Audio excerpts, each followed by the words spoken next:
Today I'm going to cover closing entries for Chapter 10.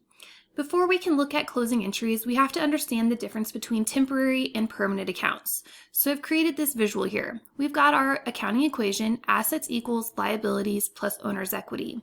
And I've indicated how each account is debited and credited and increased or decreased.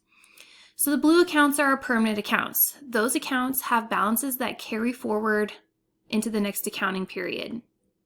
Next, the pink accounts are expenses, revenue, withdrawals, and income summary. These accounts begin each accounting period with 0, so they only hold information for a specific time period. The new account we have for this chapter is income summary.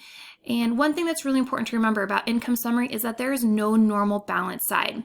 It's only used at the end of the accounting period, and it summarizes the revenue and expense balances, which then indicates if we have a net income or net loss.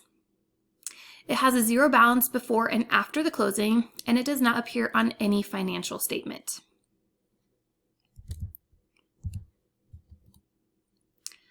So the closing entry process, the purpose of this is to reset our temporary accounts to 0 balances and to update the capital account balance to include net income or net loss and then the withdrawals. So our first step is to put our revenue balances into our income summary.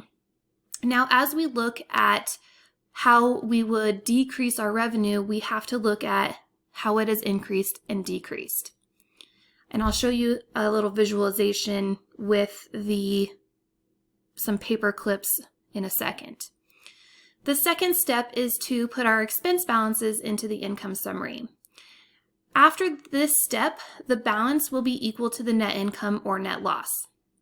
From there, we move that net income or net loss that's in our income summary account to our capital account. And then lastly, we move our withdrawals to our capital account. So after all is said and done, the balance in the capital account will be equal to the ending capital on the statement of changes in owner's equity. So let's do a little visualization here. So I've got some paper clips here, and I've got all of my temporary accounts except for my capital account, which is a permanent account. So you can see here that my revenue has a normal credit balance, and this indicates the money that would be in that account. Our expenses have a normal debit balance. There's nothing in our income summary before we start because it starts and ends with a 0 balance. Our capital has a normal credit balance, and we're going to say that there's some money in there because we're at our end of our accounting period. And then lastly, we have withdrawals, which is our debit balance. So our first step is to move our revenue into our income summary account. What we need to do is we need to debit revenue. So it would decrease and have a 0 balance. If we're debiting revenue, that means that we then have to credit income summary because there's always has to be a debit and a credit. So basically what we did is we took the money out of our revenue account and put it into our income summary. Debit revenue, credit income summary. The second step is to move our expenses to our income summary account. We've got a debit balance, which means we have to credit expenses, which means we will debit income summary. So we're going to move that over, and our expense account will also have a 0 balance now. Now, in our income summary is going to indicate our net income or net loss, and we're going to say that we have a net income once we calculate our balance because we've got more revenue here on our credit side and less expenses. So we're going to say that it has a credit balance that would indicate that means that's our net income. Our third step is to move our net income into our capital account.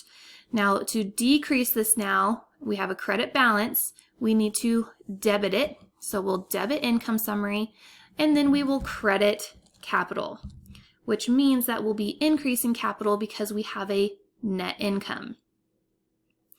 This amount has to be for what is in our income summary account. Lastly, step 4, we're going to move our withdrawals to our capital account. So we need to decrease withdrawals with a credit, which means we're going to debit capital, and it will actually decrease our capital balance. Now you can see that all of our temporary accounts have a 0 balance and our capital account has been updated, and that should match what we have in our statement of changes in owner's equity. Now let's look and see what this would look like if we had a net loss. You can see that our revenue has 3 paper clips and our expenses has 4. So same process, we're going to debit revenue and credit income summary, credit expenses and debit income summary. But now when we calculate the balance, we have more on this side, on our debit side, than our credit side. So we would take our 4 minus our 3, and that would mean that we now have a debit balance. Debit balance in our income summary equals net loss if we have a debit balance. Now, because we have a net loss, we're going to credit income summary, which means we have to debit capital. Now, net loss is bad, so that would mean, yes, we are going to decrease capital by the amount of our net loss.